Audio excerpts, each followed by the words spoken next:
Hello, welcome to another mini Monday episode for the No Rest for the Vivid podcast. My name is Claire Hill. I'm a self-belief coach, business mentor, as well as the founder of the very powerful and amazing tribe of warriors that is called the Vivid Club.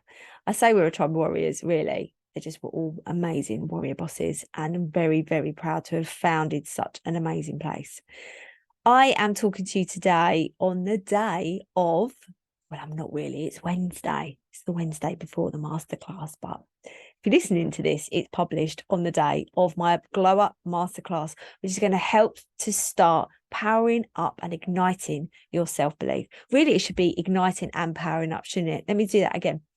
The masterclass is going to be there to ignite and then power up your self-belief and dim down your imposter syndrome so that you can dream bigger, make more money, and decide to choose. You can choose to live the life that you want to live.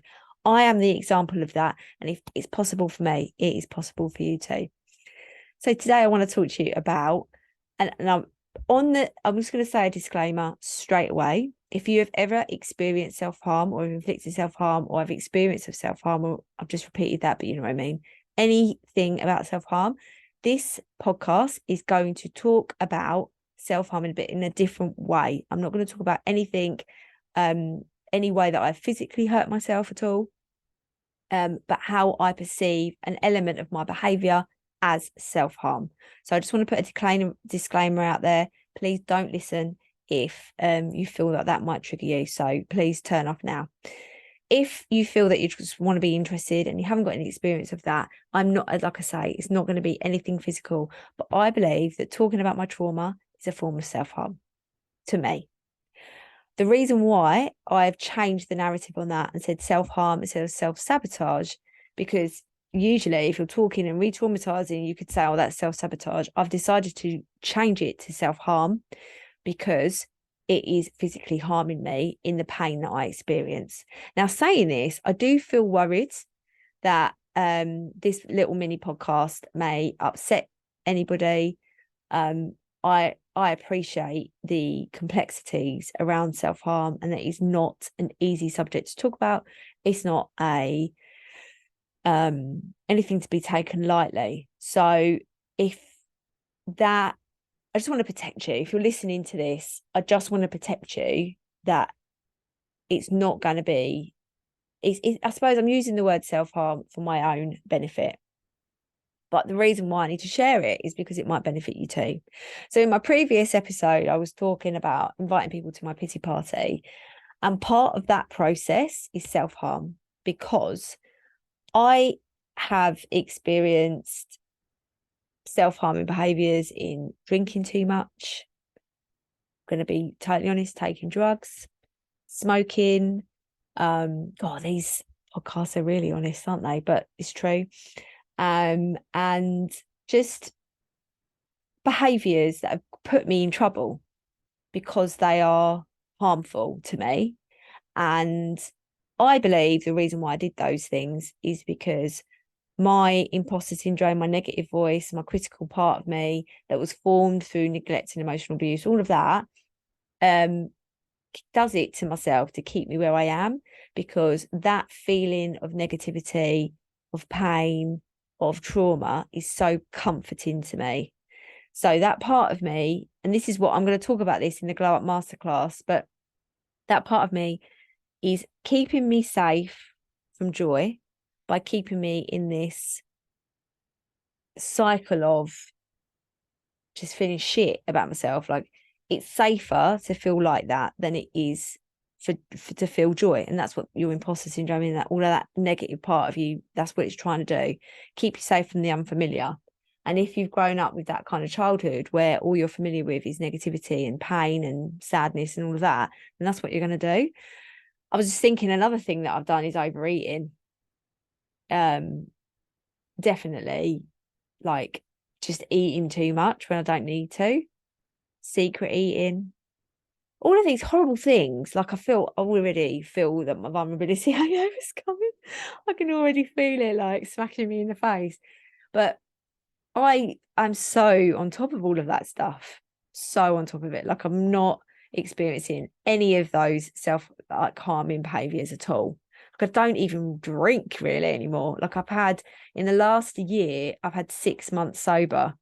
So now I'm like, feel so good about alcohol because I could feel that I was using it to compensate for if I was feeling a bit stressed or something. And now I've replaced it with all these health behaviors. So I feel really good about that.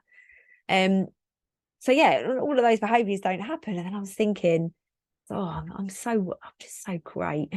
And I mean, a lot of these self-harming behaviors were definitely in my early 20s more than anything else. I'm 38 now, so I'm thinking like at university and just out of university, it wasn't good. I did not look after myself at all.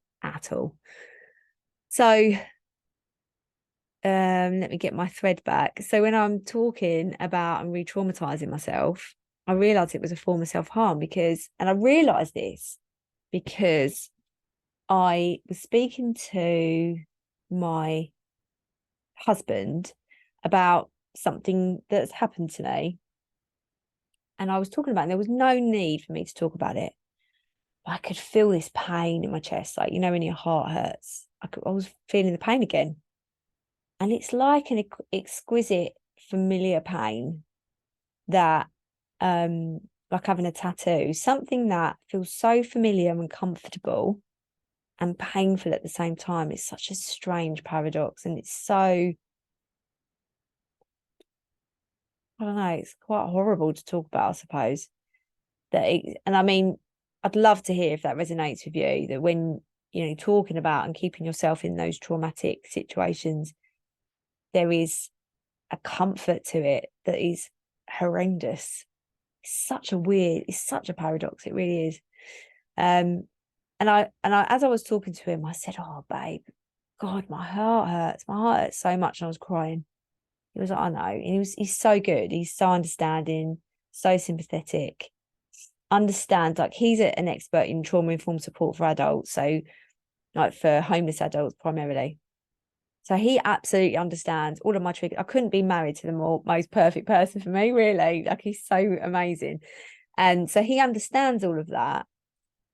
But you can tell actually he gets a bit bored. And I could tell I was getting a bit bored, like literally talking about myself in that way. I was like, I'm so bored of this. And then I realized, I was like, I'm hurting.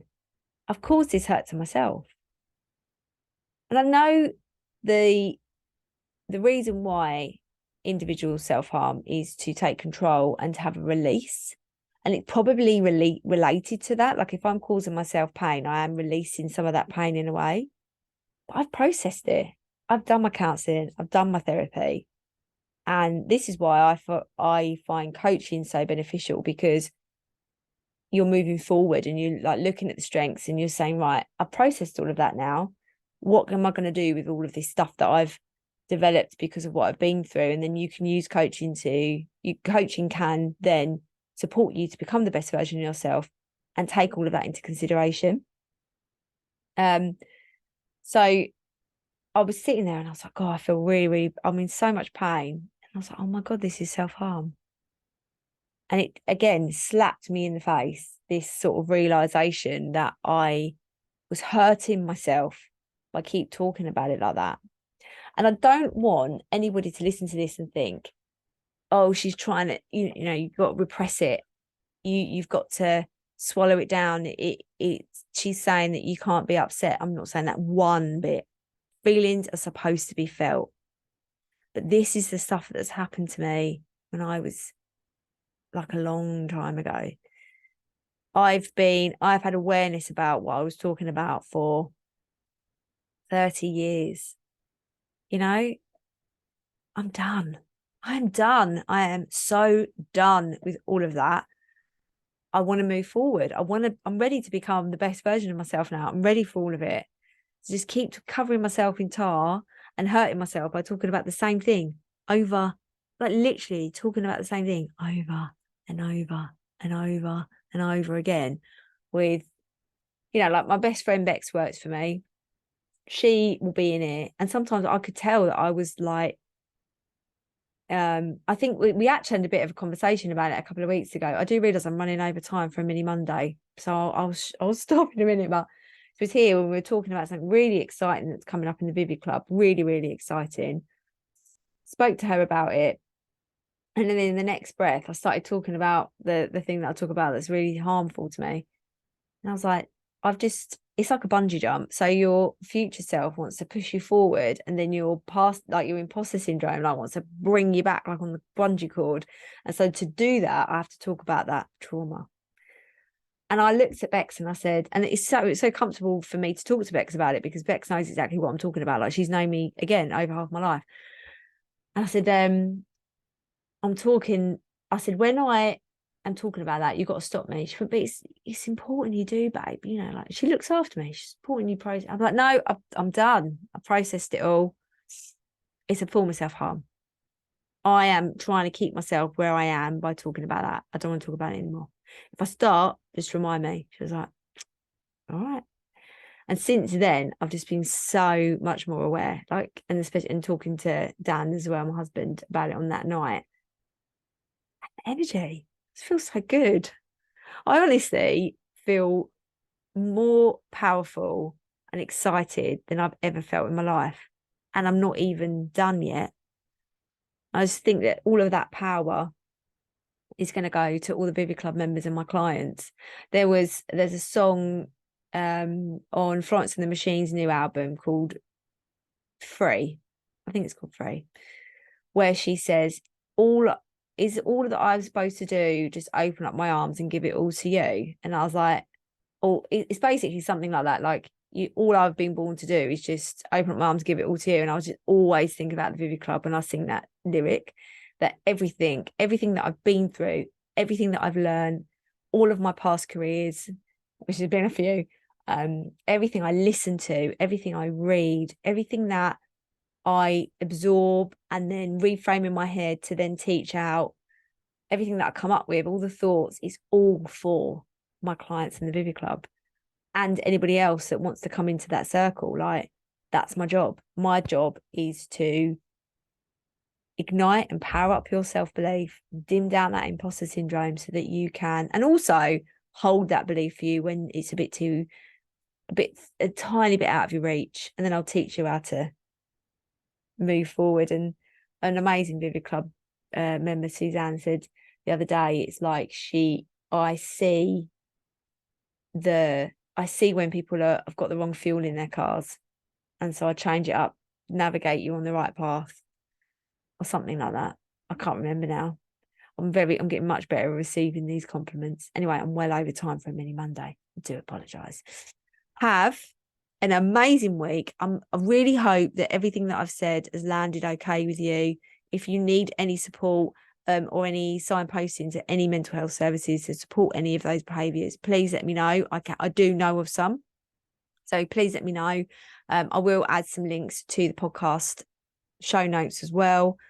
I hope that you have received that in a very psychologically safe environment, but please, if you need anything, just shout and like message me, because I wouldn't want anything that I've said today to cause any harm to anybody. The intention is that you can become more self-aware and stop that process yourself so that you can move forward and be the best version of yourself. Okay, have an amazing week.